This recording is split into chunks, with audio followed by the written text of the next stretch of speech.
Les mêmes chances aux droits professionnels entre les hommes et les femmes. Oui, pour moi, les femmes sont censées pouvoir bénéficier des mêmes conditions de travail, des mêmes salaires et aussi pouvoir accéder aux mêmes postes que les hommes. On a commencé à la SARA depuis quelques années à mettre en place des dispositifs pour s'en assurer, mais l'historique étant ce qu'il est, nous partons d'une situation où il y avait effectivement un déséquilibre.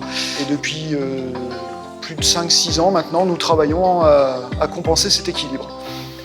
Le salaire des femmes est inférieur à 19%. Alors oui, ce chiffre est complètement vrai, hein, c'est une statistique très précise.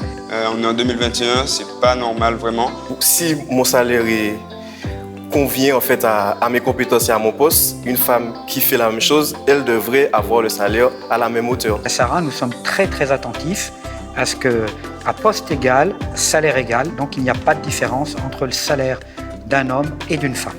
La place des femmes dans votre service. Je suis le seul homme. Et je suis très bien. Non, c'est pour moi, il n'y a aucun souci. Il n'y a aucun souci, ça se passe très bien. Donc, il n'y a pas de problème là-dessus. Qu'est-ce que la SARA a mis en place pour une meilleure égalité homme-femme au sein de l'entreprise? Déjà, nous avons mis en place des indicateurs très précis sur l'évolution de carrière pour s'assurer que quand il y a, par exemple, un congé de maternité, il n'y a pas de retard qui est pris. Donc ça, c'est géré par la direction des relations sociales et sociétales.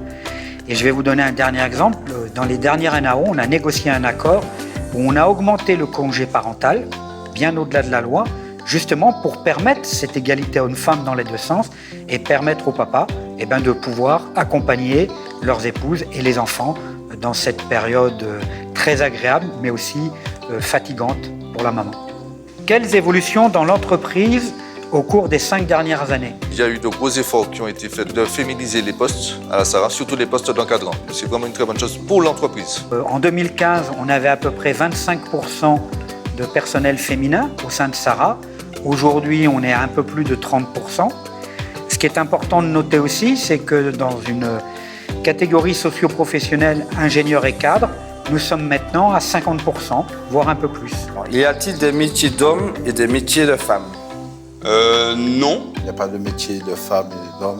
Je pense qu'il y a des compétences et des caractéristiques propres à chaque métier.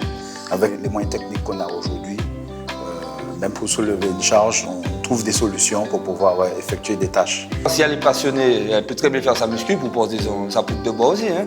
Métiers qui seront peut-être plus faciles pour certains hommes, oui, mais pas spécifiques aux hommes. Ça, c'est négatif pour ça.